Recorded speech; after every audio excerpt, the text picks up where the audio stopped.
How did you get the gig? I was approached by the producers in the studio, and they had seen my last two films, and we'd been looking to do something together. And I was surprised one day when they said, "Well, what about Planet of the Apes?" which I'd been obsessed with since I was a kid. And Dylan Clark, one of the producers, called me in, and we talked about it. And then they gave me the outline, and I actually thought then I wouldn't be doing it because I didn't really respond to the story. And then they said, "Well, wait a minute, what would you do?" And I pitched to them the version of the story I would do. And to my shock, the studio said, "That sounds great. Are you in?" And so I jumped in. So in the 1970s, you were a big Planet of the Apes fan, then, Oh weren't you? yeah, yeah. Well, there was, I was when the '68 film came out, I was only one or two, and so I hadn't, I didn't see that obviously first run. But when I was just coming of a certain age, the television series, which was only on for 3 months, but I thought it was on. I have this memory of it like it was on for all of my childhood because it was that important to me. But it introduced me to that world, and I collected all the toys, and I had these records and a lot of the stuff, and then got into the original films and became obsessed with them. So this has always been a kind of obsession of mine. Yeah.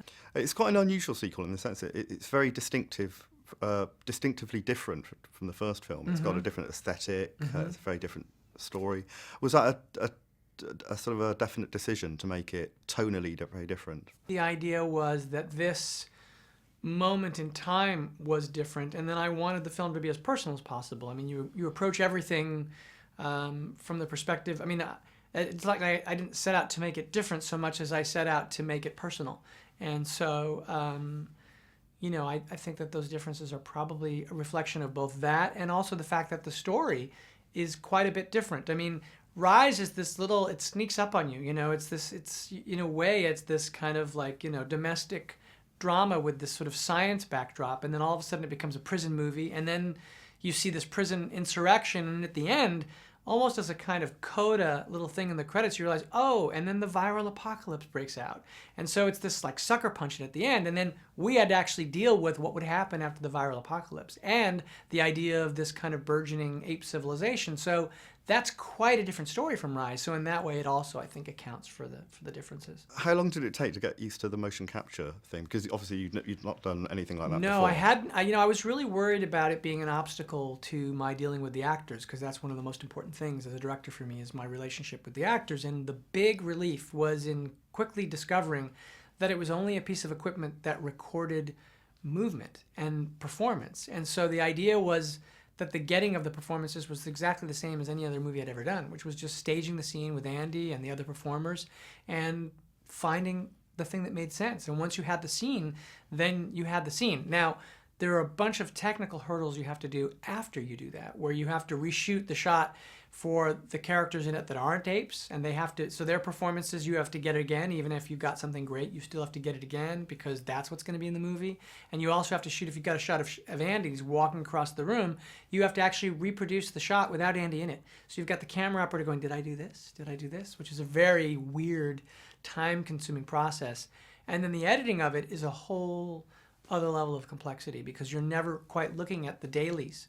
You're actually cutting together these reference shots, and you're trying to find a way to make your way through the story without actually ever having the shots that are going to be the final ape shots, because they're so expensive that it's not like they can make them for you. You can cut them together. Oh no, can you change this? That's not how it works.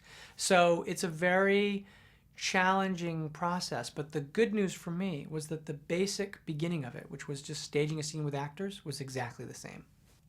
So in scenes where there were like dozens and dozens of apes, Yeah. were they all sort of acted out mocap, or were like sort of the extras sort of just digitized? The all the performances are based on performances, but when we've got like 1,000, we create a library. So essentially what happens is you've got the foreground actors, and mocap can really only record at most about 10 at a time. And so even in a scene where you've got all of the actors there, you still could only do 10 at a time. And then what you generally do is you fill out the vignettes that make up the background. So you would go back on another day in what's called the volume. And in the volume, you would do these little stories, these little beats. And I wanted the movie to be very much about family. So Terry Notary, who plays Rocket, he also trains the performers to move like apes. and he taught his daughters how to walk like apes and walk on these arm extensions so they could walk quadrupedally, and they would run up and jump on his back. So we constantly had children on backs, and I kept thinking of that scene in The Godfather where Luca Brasi is talking to the Don, and children come running into the room, and I wanted this sense that there was serious business going on, but there's families and children all around. And so all of that stuff is actually captured and then built in. So you start with the foreground performers, and then you build all of the zones behind it until you've got performances for all of the apes. It's a crazy, painstaking process, and Wet is amazing. So how far down the line with the third film are you? So you're contracted, I understand. I'm writing the next movie with Mark Bomback, and we're going to start on it after I have taken a brief break. Okay, brilliant. Thank you very much. Thank you. I loved the film, by the way. Thank you so much. I really appreciate it.